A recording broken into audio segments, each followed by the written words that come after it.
Well, hello, this is Peter Combs from Bidamount.com and B.O. Combs Asian Art in Gloucester, Massachusetts, and today is November 15th, 2019, and this is our weekly video. We'll take a look back and see how things did on eBay last week that we had featured up in the newsletter, and things that were on the Catawiki site as well, and take a look at what's coming up this coming week. Also, I wanted to point out there is a series of sales coming up late November. The big auction houses, and we'll be getting to those catalogs, if not later today, first thing at the beginning of the week. We wanted to get those up as soon as they become available. All right, and last week was a pretty good week on eBay for a bunch of sellers. There were some good prices realized, and we're going to get through them. In particular, Ching Period, the seller over in Europe that always has such good things, he did just fine. All right, and one of the vases that came up was this had come up before. Several months ago. It was a very pretty late Qing vase with in Famille Rose, nicely decorated, unusual decoration on it. I love the female figure coming up out of the lotus. Very, very attractive, and the enamel colors are excellent on this. This was a pretty good buy. It had some minor chips and things on the foot, but overall it was a nice shape. It went for $720, which I think was a perfectly acceptable price for that. That was a nice thing, fair for both people, the buyer and the seller. And then on to this, another one of these 8 immortal dishes. This is a very popular pattern. They turn up in Europe typically more often than they do in the U.S. Quite a number of them were exported there. The differences are sometimes the placement of the pairings of the mandarin ducks in the middle are different. Sometimes there are a few more ascending. There's one flying in here that blends in a bit, and another one up here. But they changed the scale slightly. That's about it. And the immortals can vary in size a little bit, up and down. The thing that this plate had going for it was that the condition was so good. The enamels were in nice shape. You can have the exact same plate, and if the enamels are chipped out and the gilding is worn off, it really impacts the price. Condition. This was a nice one. We had it in the newsletter, and it ended up doing pretty well. It brought $1,778. No doubt a collector bought that because of the condition. Again, it was in beautiful shape. And then over here, this was something Super Shrink, the silver dealer here in the U.S. had. They're really good dealers. They used to be here in Massachusetts, and as I mentioned before, they've apparently moved down to the Carolinas somewhere. They handled great things. And this was a beautiful Chinese silver card case, third to early fourth quarter of the 19th century, but wonderfully done. Beautifully done, fine detail all the way around. I love the figures. I like all the trees and the way it's done. It's very interesting. And in the end, it did pretty well. It brought $898, which was, I think, a fair price for those of the people out there that collect card cases. And there are people that collect card cases. I've seen some of the collections. They've got hundreds of them. And it's really interesting stuff to go through. And then over here to the 4-panel Kangxi set. This was a 19th set of Kangxi panels, pretty classically done. This is very typical how many Kangxis were done. And the only issue with these were that they seemed to have a bit of sun fading. The colors seemed rather light, and as I've mentioned before, Chinese silk tends to lighten up a great deal, fade with hardly any sunlight on it. This was on a gilt ground, so the gilding was okay, but the blues and the reds got softened up a bit, I'll put it that way. And in the end, it still did fine. It brought $1,634. Probably would have doubled that if the colors were still really strong, but that's the way it goes. But still, a nice-looking thing, very decorative. You can hang them in your hallway. All right, and then on to this, that big charger, Guangxu period charger. This was interesting. It's a 100 deer plate, and the way the mountains are done are extreme. The style of these mountains is very memorable compared to how the mountains were drawn on the Qianlong examples. When you see those great big pings, the big bottle vases, and they use this 100 deer pattern on those fairly often. They used them also later. They used them right through the 19th century, 18th into the 19th century. And as the century went along, these rocky outcroppings became very angular like this on a lot of pieces. Sort of became the style. But this was nicely painted. It had a repair on the rim or something. But in the end, it did fine. It brought $943. But this was a 19-inch charger. So it's a lot of wall art. You know, these things look spectacular hanging up, and you can get plate racks to hang these of that size. They sell them on Amazon actually. All right, no, I bought some there. And then there's this very attractive 8-inch or so Qianlong marked. It's a provincial ware piece with a Fu lion on it with a big silk ball. It's very playful. It's fun. There's 4 of them running around the rim, and it has the there is a mark on this somewhere. There it is. And that's sort of a Chinese provincial mark. It's not imperial, but good looking. And in the end, the piece did pretty well. It brought $943, which is about right. This wasn't that big of a dish, so keep that in mind. Size matters. All right, and that was in the newsletter. If you don't subscribe to the newsletter yet and you like these things, do subscribe because you see them before they sell, not post-mortem when we're talking about what they brought. And then on to this very pretty Yongchen, late Yongchen period Famille Rose dish. This pattern is often seen, not often seen because they didn't make a lot of them, but when do appear on ruby back pieces as well. The lady in the courtyard, there's a sort of an attendant behind her looking, sort of daydreaming off into space holding a fan. And then you have the 2 children, and one of them has got a fish kite on the end of a pole, and the little kid is trying to grab it. And it's just a sort of a nice intimate scene, of a Chinese day out, so to speak. And it brought $1,645, which I think was a pretty reasonable price for that. That was a very, very pretty dish, really pretty.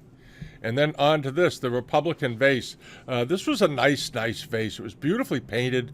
The details were excellent. If you stop to take a look at it, notice the way the faces are done. The shading is so gentle.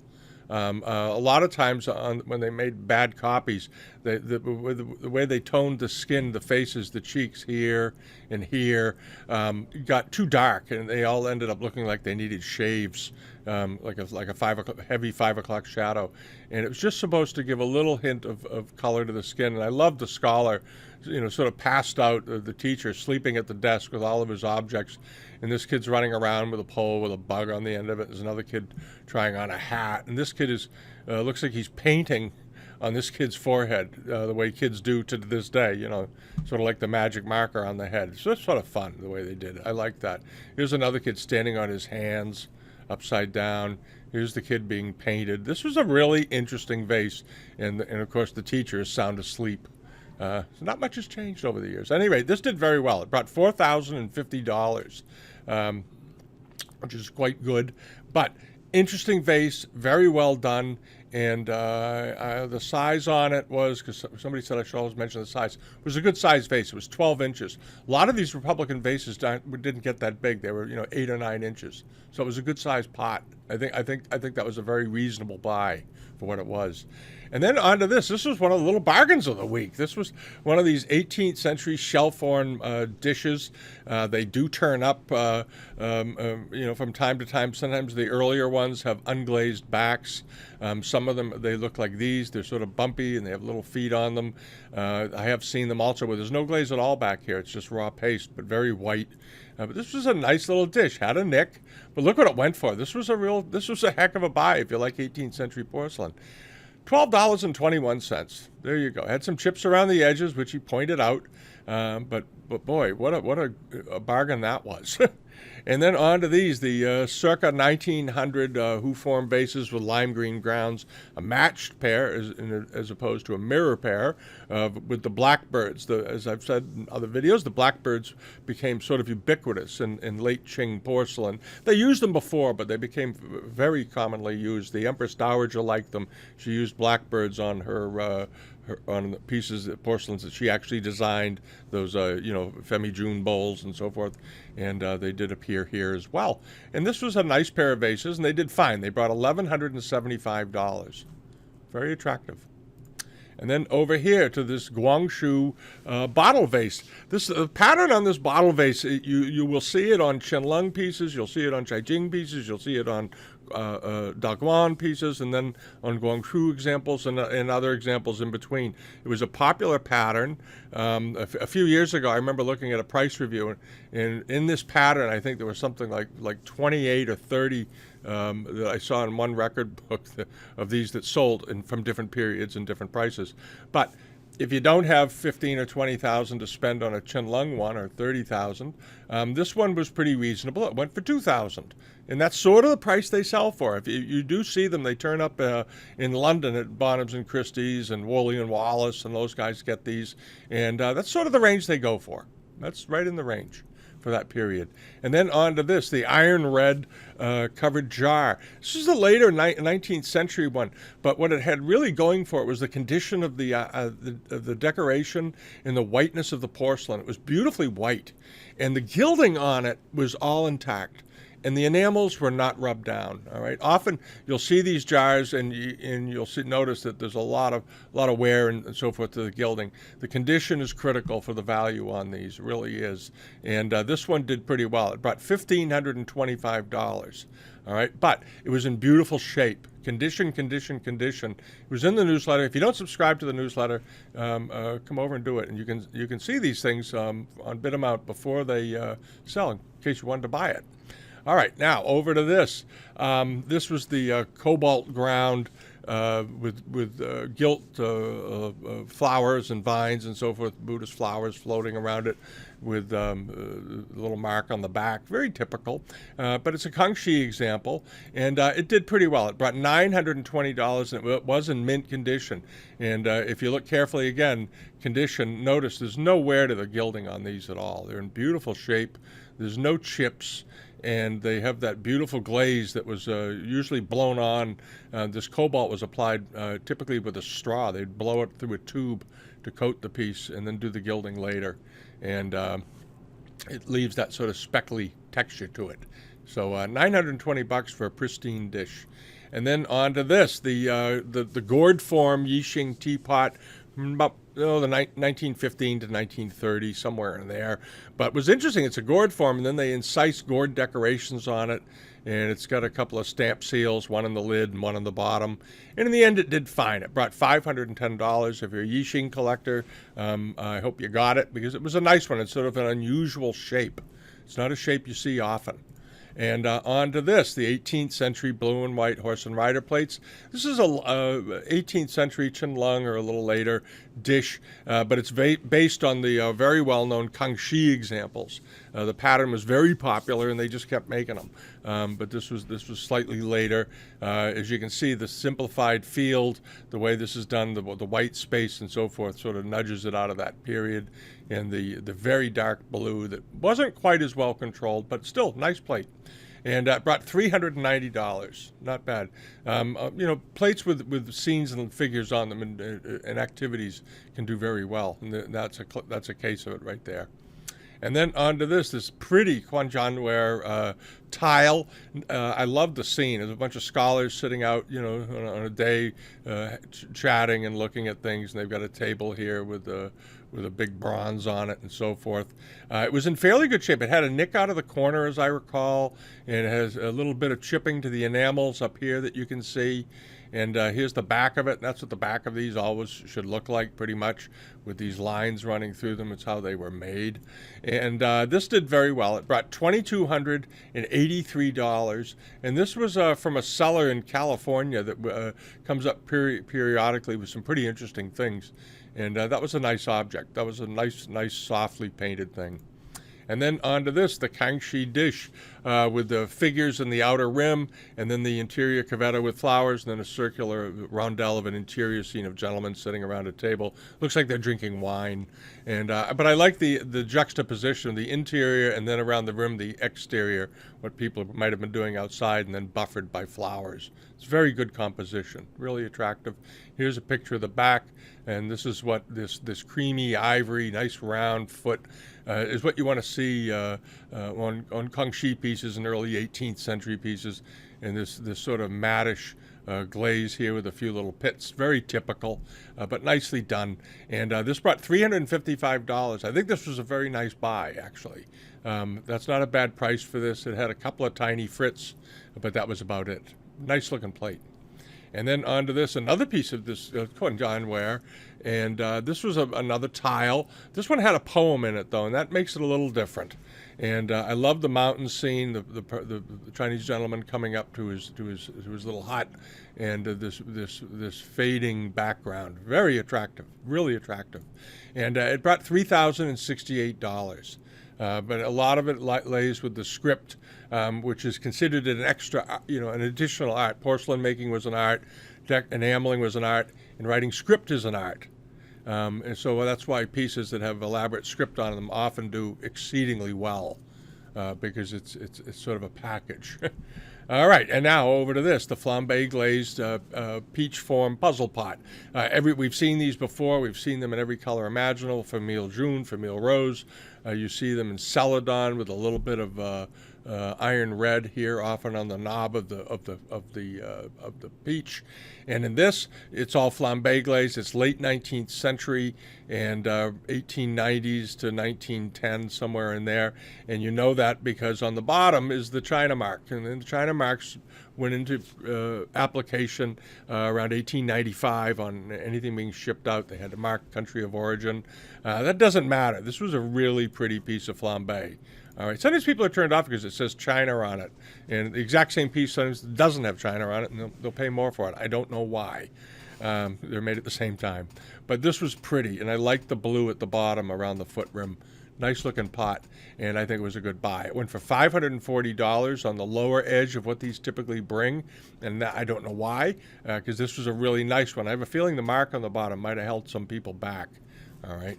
Well, because if they know if the mark's not there, then maybe they can tell themselves it was made a little earlier.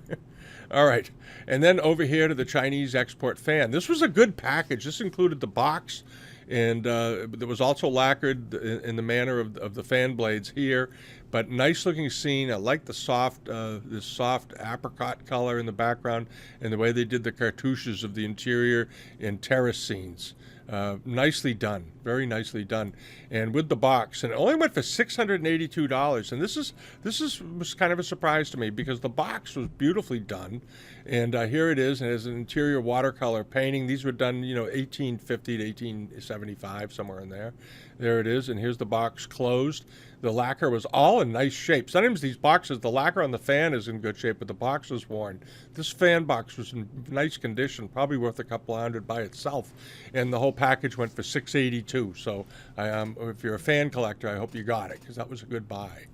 And then onto this, a really unusual Japanese dish. I love this thing. He was sort of like a cartoon dinosaur of a crayfish or they call them lobsters. And it ended up bringing $382. Not bad at all for a nice 1650, 1680 dish. Beautiful condition. Japanese stuff is still a bargain. Such a bargain. And then onto this, the Wanli double gourd vase. We had it featured on the newsletter page, and we had a couple of inquiries about it, just wondering what we thought of it, and we liked it a lot. I thought it was a very nice Wanli example, nice looking form. It was around 8 inches tall or so, and in the end, it did pretty well. It brought $2,286, which is right in the range they do bring. Rob Michaels has had these over in the Netherlands in auctions. They bring in that range. They've been sorted auction houses around London. That's the price range. All right, now the Chinese export painting, reverse painting on glass, 18th century. This had a great feel to it. It wasn't in great condition, but the natural wear and peeling to the back of the glass and this frame and the whole package was very attractive. It was very, very, very decorative, and nice subject matter. The young boy with the flute is sort of serenading his mother or somebody, and beautifully done. And these were all made for export. The Chinese did not typically buy and collect reverse paintings on glass. The foreigners began shipping glass in there so they could be painted, actually, at one point. And this was a nice one, though. It brought $1,673, and that was a perfectly good price. And then we're going to mosey on over to what's coming up this weekend and what's closing next week. There's quite a bit of stuff, and we haven't put together the whole list yet, but we'll go through some of them. One of them is this, the Daosai dish, beautifully done, nice condition all the way around. Good looking dish, and it's up to just $67. Okay, it's a small flake, and let's see, it has it has an old sealed, professionally sealed hairline, which isn't a big deal. It's up to $67, and it's got 3 days to go. So that'll be in the newsletter. And then this, I put this in just because I love it. All right, it's not worth a lot of money, so don't get excited. But this is just a charming wine cup, 19th century, probably early 19th century. Beautifully done. I like the scenes. I like the feeling of it. And if you can't spend a fortune on stuff, give this some thought. This was a nice little thing. And right now it's got one bid. It's got 6 days to go, and it's only $9.85. All right. If you like that, put it on your watch list and leave a bid on it. It's a good looking thing. Love the patina on the wood on that. All right. And again, there's lots of interesting, great Chinese stuff you can buy, and you don't have to be a rich person to do it. All right, and then this. I put this in because those of you out there who are looking for something for your wife for Christmas, you might want to grab this. This is a really nice white gold diamond and Chinese natural jadeite pendant set. All right, it has a gem report, but this is just pretty. This is a really pretty thing, and maybe buy it for your better half. There it is. All right. Just a lovely, lovely looking thing. Okay, I think that the diamonds or whatever those are, the little things, the stones may be faux, but boy, pretty piece of jadeite. Looks like an old piece of jadeite, and it comes with a jadeite authentic. It's been authenticated. They've tested to make sure it is jadeite, and it's up to $211. It ends next Thursday, but if you're looking for something as a Christmas gift coming up, you might want to give that some thought. I think it'd be a hit. And then on to this garniture set. These are pretty interesting.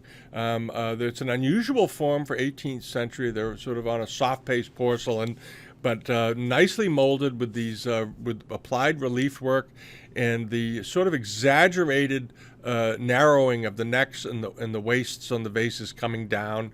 Beautiful condition. I like these a lot.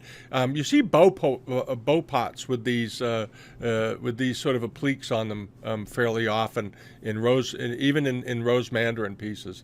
But these are pretty nice. They're up to $775, and they close. When do they close? They close on Sunday. All right, now over to here. Nice-looking Yongchen to early Qianlong period teapot. Nice, good Famille Rose colors. Nice white porcelain, and a good-looking piece. That'll be on the Catawiki section at the bottom of the newsletter. And then on to this very nice sort of lighthouse form 18th century Qianlong teapot made for the export market. But this is a big one. It's nice looking. I love the handle on it. It's based on an English form teapot. This whole pot is based on an English silver form with this very tall spout and this sort of stirrup form handle. And it's up to $664, and it closes on Sunday. And then over to eBay, a couple of things. This is a book that was written by a fellow I know. He's sort of a friend of mine. But he was the curator at the Peabody Essex Museum for 20, 30 years, named William Sargent. And this is a terrific book if you don't have it. During his time there, the DuPont family collection, Mrs. DuPont Copeland collection, donated all of it to the Peabody Essex Museum in Salem. They have an amazing Chinese porcelain collection, and this was Mrs. DuPont Copeland's collection, and Billy wrote the book on it. And if you don't have this book and you like Chinese figures, the colors are much better in the book than they are here because I think these are shot under bright lights. You might want to get this book. It's up to $29. I think they retail for a fair bit of money. It is a good reference book on Chinese figures, and there's a lot of good writing in there, and it's a very educational book. All right. Billy's a brilliant scholar. All right. Now, last thing over here, this is Profuni. We like this guy. He gets good armorial porcelain, and he's got a bunch of pieces up that are closing on Sunday. Some very nice examples. The only thing, I've said it before, for some reason, it looks like when he does his pictures, they go through some sort of, or the camera does it or something, they get a little over sharpened, so the colors look a little harsh. These are nice examples, and the colors are much softer than in the photos. And I may contact him and tell him, don't sharpen up your pictures so much. They probably look good on his screen, but again, it's calibrations. Screens are calibrated differently, and he might think that they don't look a little too bright. But at any rate, he sells good things. I'm not knocking what he sells. He sells great things. And the other thing I wanted to mention, too, was that he's got a bunch of auction catalogs for sale. So you want to check those out. And he'll be in the newsletter this weekend. But there's some nice old auction catalogs that we don't have on the website because they weren't done digitally back when some of these were done, 1989, 1990, and so forth. So you want to check that out. Check those out, okay? And that's it for the week. Have a great weekend. We'll be getting the video up for the auction results. We're running around doing some other things this week. It's been sort of a busy last month here, and I've spent a bit of time out of the office. I got a lot going on. So, but we'll get it done. We'll get it done, and we're still working on the global pages, and we just finished some of the test links. If you're on the site and you see a thing that says member sign up form, don't do it yet. I meant to mention that at the beginning. The person, one of the people we have working on it, wanted to put it in place to test some things, but it won't take you anywhere interesting yet. But it's certainly coming along, and it's been a very complicated process. So have a great weekend. Give us a thumbs up here if you enjoy the video. Subscribe here on YouTube and subscribe over at Bidamount.com, and we'll be back next week. Have a great weekend, everybody. Have a great weekend. Bye-bye.